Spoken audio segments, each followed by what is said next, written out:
Well, we are done with day 2 of World's Group Stage, and of course, a North American team has finally won today. I'm joined right now by Sneaky with coverage brought to you by Alienware to talk about that win. All right, so you did win, but I'm going to be honest, it didn't look that great at times. And it was supposed to be a smash. At least that's what the analysts were saying, right? Is that hopefully you guys would look super strong against them. So, what do you think happened in that game?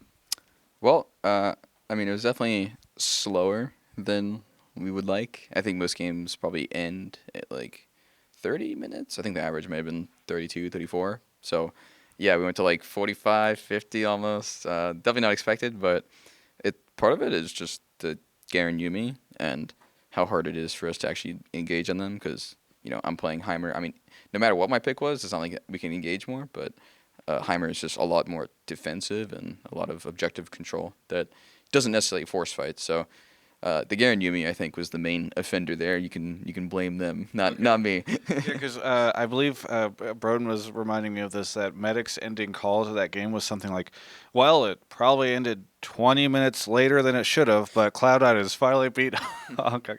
So the question for me is, okay, so people on Twitter are now kind of memeing about North America's inability to face down Garen Yumi, which kind of reminds me a lot of when we were playing Soda a ton. So, what do you think it is that's holding us back from figuring out this Garen Yumi thing? Oh, I mean, there's pretty obvious counters, I believe, that all of us know. It's just we blind picked timer, so we couldn't, pick the counters because they took it 4-5. We didn't expect them to play it, honestly. So that's part of it. Maybe Clutch thought the same thing because they already lost with Garen Yumi. They're like, they're not going to play it again. No way. Oh, they picked it again. It feels like every North American team at this point in time should just expect a Garen Yumi on the other side because I think that's what they think our kryptonite is right now.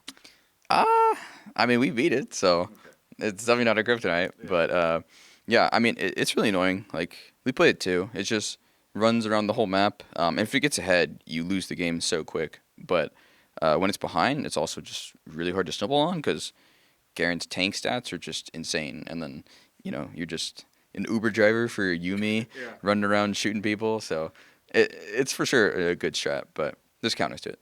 Okay, so tell me all about the Heisendong training facility you went to for the Heimerdinger play. No, Optimus Tom tweeted something about that, but I mean, what inspired the Heimerdinger pick? We got our Heimer coach, definitely, who was coached by Heisendong. Right. So it's kind of like a train coming down back to me. Yes.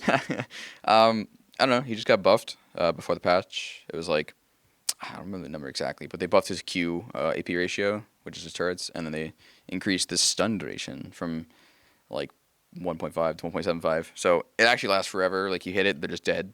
And yeah, he's a pretty strong champion. I think actually my win rate in solo queue is not the best, but I feel like I'm smurfing every time I play him. Okay. Even though the win rate doesn't show it. It was solo queue win rate, of course. Yeah, Okay. scrims are a little bit different. Okay. So scrims, you feel like is this something that you think we'll see a lot of other teams show right now, or is it just Cloud9 who's really breaking it out on stage, or do you think that this is this like a Cloud9 special? Well, you saw TL actually banned it in the first phase Oh, versus yeah. Game One. Yeah, so they were scared of it. So it's But floating around scrims, is what I'm guessing. probably some teams play against or play it probably. Obviously we played it some. So I think it's for sure just a good pick. There's obviously other mages too. Like you've seen a lot of Cinderbot. Their sentiment. Demon played Vagar, but there's not too much. There's been a lot of people playing the AD carries, and maybe they're just scared. Maybe they think it's good and they're just scared to play the mages. They're afraid. Well, I know one ADC who's probably pretty afraid to play mages. North American player. Regardless, okay. So you guys got us our first win of the day after the first two losses. That gets us 2 out of 5 right now for the first 2 days of World's groups. How do you think North America is going to fare here?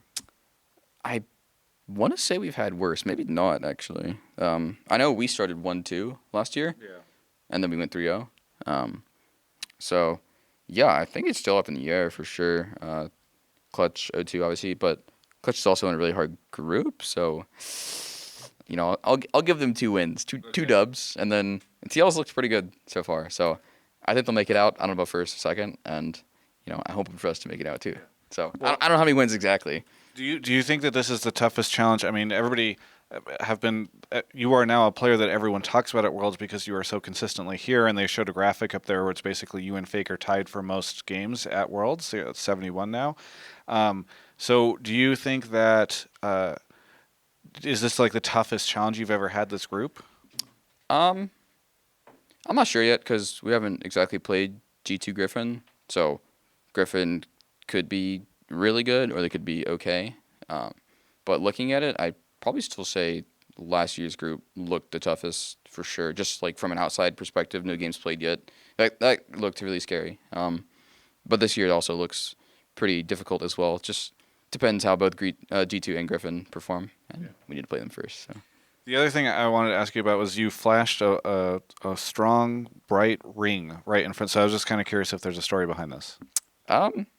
It's not too much of a story. I mean, I don't know. I just started noticing people wearing rings. Like you have one on too. Yes, I do. So I just started noticing it more because I literally never looked at it, and then I just started looking them up, and I noticed there was actually a bunch of really cool designs that weren't actually that expensive compared to what I would think. Like I don't know. I thought rings would be like really cool looking rings would be like 10K or something, but they're nowhere near that. So I saw this one, and it looks like.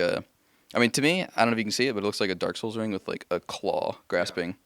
And I was looking at the colors. There was ruby, but the good-looking ruby was just way too expensive, so I got like a lab-created diamond instead. We'll get after the interview stud. We'll get Broden to get a close-up so we can use an insert shot. Either way, it's nice. I like that you're setting. You're pushing fashion forward. The LCS right now. It's very good. Is there anything you want to say to any of the Cloud9 fans so we can all get out of here at the end of a long day? Keep cheering for us. Very good. Thank you so much, Nikki, for the interview. For everyone else, you can check out the rest of our coverage of all things Worlds right here on my YouTube channel. Hey, thanks so much for watching that interview. Alienware makes dreams happen. I'm going to tell you a story. So a short time ago, a woman contacted me, and she said she wanted to translate for us at Worlds, and I would not be able to pay her if it wasn't for Alienware hooking us up. And that woman is right over there. Let's get a shot of hell. Oh my gosh, this is Deer. She's helping to translate in our stuff, and she wouldn't be able to live her dream here at Worlds if it wasn't for Alienware. Alienware makes it all happen. You can check out their stuff at alienware.com/Travis.